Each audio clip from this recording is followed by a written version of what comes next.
ಎಲ್ಲರಿಗೂ ನಮಸ್ಕಾರ. Welcome back to my channel. ನಾನು ನಿಹಾರಿಕಾ. ಬೆಳಗಿನ ಬ್ರೇಕ್ಫಾಸ್ಟ್ಗೆ ಇವತ್ತು ಪನ್ನೀರ್ ಪೀಸ್ ರೈಸ್ ಮಾಡ್ತಾ ಇದ್ದೀನಿ. ತುಂಬ ಚೆನ್ನಾಗಿರುತ್ತೆ. ಒಂದ್ಸಲ ಟ್ರೈ ಮಾಡಿ ನೋಡಿ. ಅದು ಹೇಗೆ ಮಾಡೋದು ನೋಡ್ಕೊಳ್ಳೋಣ. ಮೊದಲಿಗೆ ಒಂದು ಪ್ಯಾನ್ಗೆ 2 ಸ್ಪೂನ್ ಆಗುವಷ್ಟು ತುಪ್ಪ, 1-2 ಸ್ಪೂನ್ ಆಗುವಷ್ಟು ಎಣ್ಣೆನ ಹಾಕ್ಕೊಂಡು ಕಾದಾದ ನಂತರ ಅದಕ್ಕೆ 1 ಸ್ಪೂನ್ ಆಗುವಷ್ಟು ಸಾಸಿವೆ, ಜೀರಿಗೆ, ಒಂದು 4-5 ಬೆಳ್ಳುಳ್ಳಿನ ಕ್ರಷ್ ಮಾಡಿ ಹಾಕೊಂಡು ಚೆನ್ನಾಗಿ ಅದನ್ನ ಫ್ರೈ ಮಾಡ್ಕೋಬೇಕು.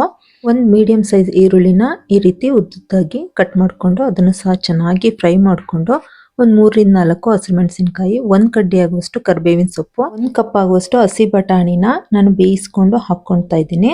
ಅದು ಚೆನ್ನಾಗಿ ಫ್ರೈ ಆಗ್ತಿದ್ದಾಗೆ 1 ಟೊಮೆಟೊ ಪ್ಯೂರಿನ ಮಾಡ್ಕೊಂಡು ಇದಕ್ಕೆ ಸೇರಿಸ್ಕೊಂತೀನಿ. ಇದು ಸಹ ಹಸಿ ವಾಸನೆ ಹೋಗೋವರೆಗೂ ಚೆನ್ನಾಗಿ ಫ್ರೈ ಮಾಡ್ಕೊಂಡು ರುಚಿಗೆ ತಕ್ಕಷ್ಟು ಉಪ್ಪು, 1 ಸ್ಪೂನ್ ಆಗುವಷ್ಟು ಧನಿಯಾ ಪುಡಿ, 1 ಸ್ಪೂನ್ ಅಚ್ಚಕಾರದ ಪುಡಿ ಹಾಕೊಂಡು ಚೆನ್ನಾಗಿ ಒಂದ್ಸಲ ಫ್ರೈ ಮಾಡ್ಕೊಂಡು ಉದುರುದ್ರಾಗಿರುವಂಥ ರೈಸ್ನ ಹಾಕೊಂಡು ಚೆನ್ನಾಗಿ ಒಂದ್ಸಲ ಮಿಕ್ಸ್ ಮಾಡಿಕೊಂಡು ಇದಕ್ಕೆ ತುಪ್ಪದಲ್ಲಿ ಫ್ರೈ ಮಾಡ್ಕೊಂಡಿರುವಂಥ ಪನ್ನೀರ್ನ ಸೇರಿಸ್ಕೊಂಡು ಕೊನೆಯಲ್ಲಿ ಕೊತ್ತಂಬರಿ ಸೊಪ್ಪನ್ನ ಹಾಕ್ಕೊಂಡ್ರೆ ಸೂಪರ್ ಟೇಸ್ಟಿಯಾಗಿರುವಂಥ ಪನ್ನೀರ್ ಪೀಸ್ ರೈಸ್ ರೆಡಿ ಆಗುತ್ತೆ.